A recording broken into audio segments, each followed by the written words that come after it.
வணக்கண்ணே. இன்றைக்கு பார்த்தீங்கன்னா முக்கியமான சஞ்சரம் டெய்லி நாளுக்கு நாள் அதிமுக பொதுச்செயலர் எடப்பாடியார் மக்கள் குறிப்பாக விவசாயியுடைய ஒரு காவலாக இருந்து அறிக்கை கொடுக்குறாரு. இன்னைக்கு கூட பார்த்தீங்கன்னா அந்த காவேரி நீரை பற்றி சொல்லியிருக்கிறாரு. ஒரு விவசாய முதல்வராக இருந்து குடிமராமத்து திட்டம் தந்து டெல்டா மாவட்டத்தை பாதுகாக்கப்பட்ட மண்டலமா அறிவிச்சு நிலத்தடி நீர் உயர்த்தி மேட்டூர் அணையை தூர்வாரி நதிநீர் இணைப்பு நடந்தாய் வாழி காவேரி குறித்து குண்டாறு காவேரி வைகை இணைப்பு திட்டம் கொடுத்து இப்படி நம்ம அவருடைய சாதனையை நிறைய சொல்லலாம். சுருக்கமா சொன்னா அந்த நீர் இதுல மிகப்பெரிய புரட்சி பண்ணிருக்கான்றீங்களா? நீர் மேலாண்மையில ஒரு புரட்சி. ஒரு ஒரு விவசாயியா அவருக்கு எல்லா அனுபவங்கள் இருக்கிறதுனால அது செய்ய முடிஞ்சது. இப்ப என்ன பிரச்சனைனா இந்த டெல்டா மாவட்டம் இப்ப வறண்டு போய் இருக்குது. இந்த குறுவை சாகுபடிக்கு காவேரியில தண்ணீர் திறந்து விடல. ஆனா முதலமைச்சர் அப்போ குறுவை சாகுபடிக்கு நிதியெல்லாம் ஒதுக்கி இது பண்ணாரு. ஒரு குறுவை சாகுபடி தொகுப்புன்னு கொடுப்பாங்க. அது அந்த கிணத்து பாசனம் அவங்களுக்கு வராது, அவங்களுக்கு அது சரியா இருக்கும். ஆத்து பாசனம்ன்றவங்களுக்கு தண்ணி அவங்களுக்கு அந்த பாசனமே செய்ய முடியும். இது ஒரு தண்ணியில திறந்து விடல அப்படின்னா கூட நம்ம காவேரியில கர்நாடகா தர வேண்டிய இந்த ஜூன் ஜூலை மாதத்துக்கான தண்ணீரையும் திறந்து விடல.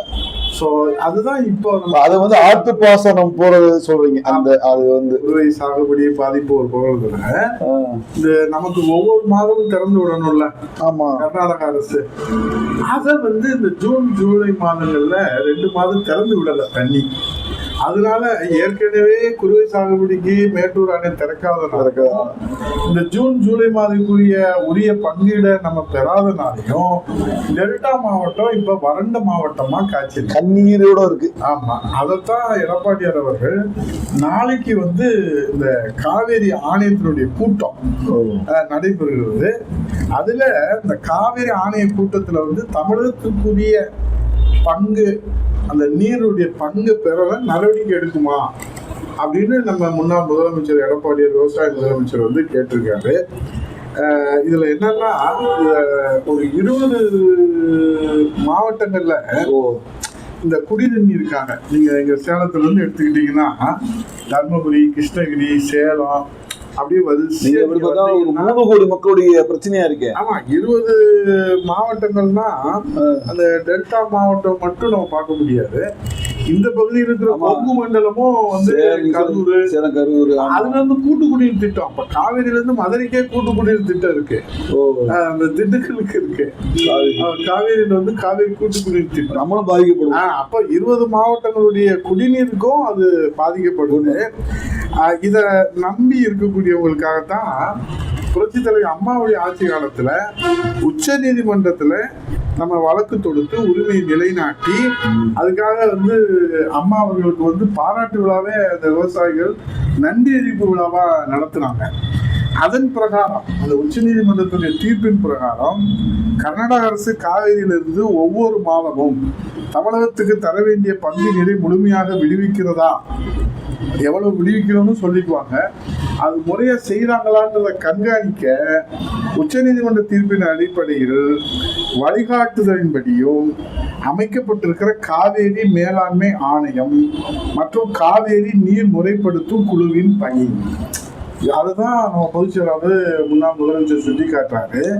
உச்ச நீதிமன்றத்துல அம்மா அவர்கள் தொடுத்து அந்த வழக்கை பற்றி எத்தனை டிஎம்சி தண்ணீர் கொடுக்கணும், ஒவ்வொரு மாதமும் அந்த ஒவ்வொரு மாதமும் தண்ணி ஒழுங்கா கொடுக்குறாங்களா, ஒவ்வொரு வட்டமும் நம்ம கோர்ட்டுக்கு போக முடியாது. நீங்க சொல்ல பார்த்தா நம்ம கடுமையா போராடி தீர்ப்பை செயல்படுத்தல அப்படி எடுத்துக்கலாம். இல்ல, விவசாயிகளுடைய பாதுகாப்புக்காக தரப்பட்ட அந்த தீர்ப்பை உச்ச நீதிமன்ற வழிகாட்டுதலின்படி தீர்ப்பின்படி அமைக்கப்பட்ட காவேரி மேலாண்மை ஆணையம் காவேரி நீர் முறைப்படுத்தும் குழு இவங்க தான் இதை செய்வாங்க. அந்த கூட்டம் நாளைக்கு 22ஆம் தேதி நடைபெறுவதனால முதல்வர் விஜய் அவர்கள் ஏற்கனவே மேகதாது பிரச்சனையில வேற அது ஒரு குழப்பமான சூழ்நிலை தீர்மானத்துல இடையா ஒரு தீர்மானத்துல சொருகி இடை சொற்களா சொருகி அதுக்கப்புறம் வந்து நடுவர் பொதுச் செயலாளர் ஏதோ கொஞ்சம் அமைக்கணும்னு ஆரம்பத்துல இருந்து தொடர்ந்து வர்ற மாதிரி ஏற்கனவே உச்ச நீதிமன்றத்துல சொல்லி நமக்கு ஆணையம் அந்த உச்ச நீதிமன்றத்திற்கு தொடர்ந்துன்றீங்க. உச்ச நீதிமன்ற தீர்ப்பின்படி ஏற்கனவே அமைக்கப்பட்ட அந்த குழுவும் ஆணையமும் நமக்கு போதுமானது. இவங்க வந்து ட்ரிபுனல் அமைக்கணும்னு ஒரு புது கரடியை உள்ளதுட அது மேலும் காலதாமதமாகும். அப்ப அதை வச்சுதான் விளக்கம் சொல்றாரு. நீர்வளத்துறை அமைச்சர் வந்து வாசிச்சுட்டு உட்காந்துட்டாரு. இவர் விளக்கம் சொல்றாரு, நாங்க ட்ரிபுனல் தான் சொல்றோம், ஆணையத்தை சொல்லல, தீர்ப்பாயத்தை சொல்றோம் அப்படின்னு வார்த்தை ஜாலங்கள் காட்டுறாங்க. நமக்கு தெளிவா இருக்கு, ஆணையம் இருக்கு, குழு இருக்கு, கமிட்டி. நீங்க சொல்ல போல ஈஸியா வந்து நான் பெற்று கொடுத்தேன், அதை ஃபாலோ பண்ணாலே போதுறீங்க. எடப்பாடியார் ஃபாலோ பண்ணி கொடுத்தத ஃபாலோ பண்ணி போலான்னு சொல்றீங்க. அம்மா ஆட்சியில வந்து அம்மா பெற்று கொடுத்தது எடப்பாடியார் வழிமொழிஞ்சு அதை செயல்படுத்தினது. ஒன்னும் குறுவை சாகுபடிக்காவது மேட்டூர் அணை திறந்து விட்டுருக்கணும், அதுவும் இல்லை. ஆமா, ஜூன் ஜூலைக்கான தண்ணீரை பெற்று தரணும், அதுவும் இல்லை. சரி, இந்த ஆணைய கூட்டத்திலேயாவது நீங்க அதை பத்தி பேசுங்க, இந்த ஒழுங்காற்று குழுவிலையாவது இதை பத்தி பேசுங்க.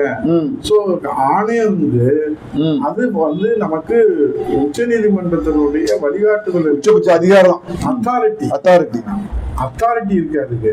நீங்க திடீர்னு ட்ரிபுனல் ஒண்ணு போடுன்னு சொன்னா மேகதாது அணை கேட்டதுன்னா மறுபடியும் அவர் என்ன சொல்றாரு, நீங்க நம்ம விவசாயத்துக்காக அன்னைக்கு வந்து வாங்கணும் குடிதண்ணீருக்கு 20 மாவட்ட மக்களுடைய குடிதண்ணீரும் விவசாயத்துக்கும் சேர்த்து. இது வந்து குடிநீருக்கு தட்டுப்பாடு வந்திருக்கு. அவர் என்ன சொல்றாரு, கர்நாடகாவில் குடிதண்ணீர் பற்றாக்குறை ஏற்படுது, அதனால மேகதாதுன்னு சொல்லி அவங்க புது இஷ்யூ கிளம்புறாங்க.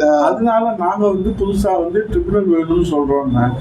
அவங்க வந்து குடிநீர்னாலும் சரி விவசாயினாலும் சரி நாங்க வந்து பயன்படுத்துவதற்கு நீங்க இந்த வகையில வந்து திறந்து விடணும்ன்றத உச்ச நீதிமன்றம் ஆய்வு செய்து பல ஆண்டு கால போராட்டம் சொல்றது பார்த்தா அடிக்கடி சொல்லுங்க, 50 ஆண்டு கால பிரச்சனை தீர்வு சொல்லுங்க, 60 ஆண்டு காலமா தொடர்ந்து சொல்லுங்க போராட்டத்தை.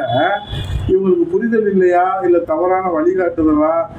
ஏன் இந்த அமைச்சர் இருக்காரு, நிதி நீர்வளத்துறை அமைச்சர் இதுக்கு போட்டிருக்காங்களே, அது செயல்பாடு. அமைச்சர் புஷிக்கு என்ன வேலைன்னா ஜனநாயகம் படத்தை திருவிழாவை கொண்டாடணும், விஜய் இட்டுக்குன்னு போகணும், இதுதான் அவருக்கு வேலை. அவருக்கு தாவேகா கட்சியில நடக்கிற கோஷ்டி பூஜையிலவே தீர்க்கிறதுக்கு அவருக்கு நேரம் பத்தலையா? இதுல நீங்க போய் மேகதாது இப்படிதான் பாருங்க, உங்களை மாதிரி புதுச்சேரிக்கு போயிருக்காரு, அங்க போய் உங்களை மாதிரி ஒரு பத்திரிகையாளர், ஐயா நீங்க நீர்மேலத்துறை அமைச்சரு, ஆமா பிரதர் என்ன ப்ரோ அப்படின்னு சொல்லியிருக்காரு. வந்து அது என்னங்க மேகதாது அணை கேட்டது, ஏன்னா புதுச்சேரி பாதிக்கப்படுது இல்ல, அதுலயும் நமக்கு சேர்ந்துதானே இருக்கு அந்த புதுச்சேரி வருது. அவர் விட்டால் ஓட்டம் பழைய ஒரு கட்சி ஆபீஸ் தான் இருக்கிறாங்க. இதெல்லாம் போக தேவையில்லாத கேள்விலாம் இல்லைங்க. நீங்க தான் நீர்மேலாண்மை அமைச்சர், அவர் என்ன நினைக்கிறாரு, அவர் வந்து விஜய் ரசிகர் மன்ற தலைவராக இருக்கிறாருல, அப்புறம் தாவேகா கட்சிக்கு பொதுச்செயலாளர்ல, அந்த மைண்ட் செட்ல இருக்காரு. பத்திரிகை எல்லாம் பேசக்கூடாது, அப்ப பேசாம இருந்தது அடக்கத்துக்கு அடையாளமா எடுத்துக்கலாம். இப்ப நீர்வளத்துறை அமைச்சர் வந்து விளக்கம் சொல்லணும்ல மக்களுக்கு. இப்ப நீர்வளத்துறை அமைச்சரை வச்சுக்கிட்டு நெடுஞ்சாலைத்துறை அமைச்சர் வந்து சொல்றாரு. அவரும் வந்து பாத்தீங்கன்னா முன்னுக்கு முன்னு முரணா சொல்லி அது சட்ட ஆவணம் சொல்றாரு. ஒரே கூத்து தான் போங்க. இப்ப தாவேகா அரசுல ஒரே கூத்து, விவசாயிகள் கண்ணீர் வெடிக்கிறாங்க, ஒரு புறத்துல வந்து பயிர் கடன் முழுமையா தள்ளுபடி பண்ணணும் போராடுறாங்க, அதையும் இந்த அரசு. இது வந்து நமக்கு வந்து மிகப்பெரிய பாதிப்பு வருமே. என்னங்க டெல்டால வந்து நெற்களஞ்சிய நமக்கு அதானங்க. இது வந்து நீங்க சொல்றீங்க, இப்ப வந்து அரிசி 20 கிலோ இன்னும் கூடுமே, இன்னும் கூடுமே. நீங்க சொல்லி பார்த்தா இப்பயே வந்து 20 ரூபா கூடிருச்சு. இப்ப நம்ம டெல்டால வந்து நமக்கு பாதிப்பு ஏற்பட்டுச்சுன்னா, நெற்களஞ்சிய நமக்கு பாதிப்பு ஏற்பட்டுச்சுன்னா, நமக்கு வந்து விலைவாசி உயர்ந்த விடுங்க, பஞ்சம் ஏற்பட்டாலும் ஆச்சரியப்படுறது ரொம்ப அதனாலதான் புரட்சி தமிழர் இப்ப நீங்க இன்னொரு கருத்து சொல்லுவீங்க, விவசாயியா வந்து இன்னொரு கருத்து சொல்லுவீங்க, 5 பேர் கிருஷி கர்ம விருது போட்டோம்னு சொல்லுவீங்க, அடிக்கடி கருத்து சொல்லுவீங்க. நல்லா ஞாபகப்படுத்துனீங்க. எடப்பாடி ஒரு விவசாய அமைச்சர்னால உற்பத்தியை உயர்த்துவதற்காக மத்திய அரசினுடைய கிருஷ்ணகிரமா விருது வந்து அம்மாவுடைய அரசுல எடப்பாடி முதலமைச்சராக இருக்கும்போது தொடர்ந்து அது அந்த தண்ணீர் முறையா பெற்று கொடுத்து, அது வந்து அந்த நீர் மேலாண்மை வந்து பெற்று கொடுத்து, இப்ப அந்த ஆணைய கூட்டம் நடக்குதுன்னா இந்நேரம் பரபரப்பா இருக்க வேண்டாமா? முதலமைச்சர் கூப்பிட்டு ஆலோசனை நான் என்ன கேட்கிறேன், இது வரைக்கும் அவர் ஆலோசனை பண்ணாரா பண்ணலையா தெரியாம நம்ம குற்றச்சாட்டு சொல்லக்கூடாது. ஆனா இந்த கமிட்டியில பங்கேற்கிற தமிழக பிரதிநிதிகளை கூப்பிட்டு ஒரு முறையாவது முதல்வர் அவர்களும் துறை சார்ந்த அமைச்சரும் அதிகாரிகளும் விவாதம் நடத்தியதாக, ஆய்வு செய்ததாக, ஆலோசனை செய்ததாக ஒரு செய்தி குறிப்பும் வெளிவரச்சு. இதுக்கு முன்னாடி நம்ம ஐயா எடப்பாடி இது மட்டும் அம்மா அப்போல உயிருக்கு போராடி கொண்டிருக்கிற போது கூட இந்த காவிரி பற்றி ஒரு பிரச்சனை தான் அவங்க பேசுனாங்க. உயிரை விட உயிருக்காக சிகிச்சை பெறுகிற நேரத்திலே கூட காவிரிக்கு உயிர் கொடுப்பதற்காக புரட்சி தலைவி அம்மா அவர்கள் அதை விவாதித்தாங்கன்னு செய்தி இருக்கு.